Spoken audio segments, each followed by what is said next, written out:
সুনামগঞ্জের পুশিনের খবর জানাতে আমাদের সাথে যুক্ত হচ্ছেন সহকর্মী শহীদ নূর।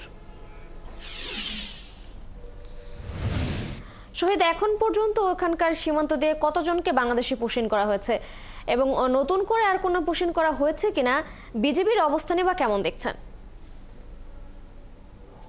তৃষা, ধন্যবাদ আপনাকে। দেখুন, গত কিছুদিন যাবত আমরা কিন্তু সুনামগঞ্জের 90 কিলোমিটার সীমান্তের খবর জানাচ্ছিলাম, কেননা এই সারা বাংলাদেশে যেভাবে পুশিনের ঘটনা ঘটছে, সুনামগঞ্জেও বিজিবি সতর্ক অবস্থানে রয়েছে।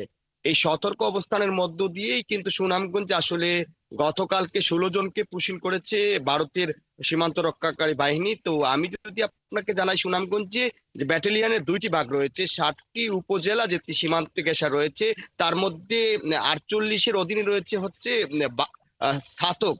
গতকালকে ছাতকের নোয়াকোট এই অংশ দিয়েই মূলত 16 জনকে আসলে পুশিং করে ভারতের বিএসএফ।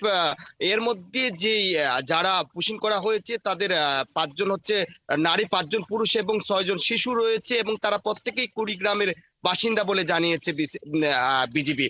আমি যদি আপনাকে জানানোর চেষ্টা করি, সুনামগঞ্জের যে বাকি 6টি উপজেলা রয়েছে, যেটি 28 ব্যাটালিয়নের অধীনে, এখনো পর্যন্ত এই 28 ব্যাটালিয়নের অধীনে কোনো পুশিনের ঘটনা ঘটেনি। তবে গতকালকে দোয়ারাবাজার পেকপাড়া সীমান্তে 3 জন স্বেচ্ছায় ভারত থেকে এসেছেন বলে জানিয়েছেন বিজিবির যিনি অধিনায়ক জাকারিয়া কাদির। তিনি যেমনটা জানিয়েছেন, 3 জন হিজড়া গতকালকে আসলে তারা নিরাপত্তাহীনতার কারণে, যারা ভারতে আসলে বসবাস করতেন, তারা স্বেচ্ছায় প্রত্যাবর্তন করছেন বাংলাদেশে।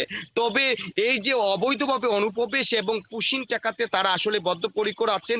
তিনি জানিয়েছেন যে সুনামগঞ্জের যে 90 কিলোমিটার সীমান্তে বিজিবি সতর্ক অবস্থানে টহল জোরদার করা হয়েছে। এছাড়াও সীমান্ত এলাকাতে লোকবল জোরদার করা হয়েছে। এই যে পুশিংয়ের ঘটনায় আসলে সাধারণের মধ্যে জনসচেতনতা সৃষ্টি করা হচ্ছে, তাদেরকে আসলে সতর্ক থাকার জন্য আহ্বান করেছেন বিজিবির লেফটেন্যান্ট কর্নেল জাকারিয়া কাদির।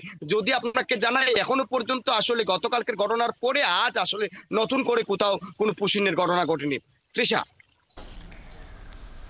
শহীদ, ধন্যবাদ আপনাকে। দর্শক, সুনামগঞ্জের পুশিনের খবরাখবর নিয়ে যুক্ত ছিলেন আমাদের সহকর্মী শহীদ নূর।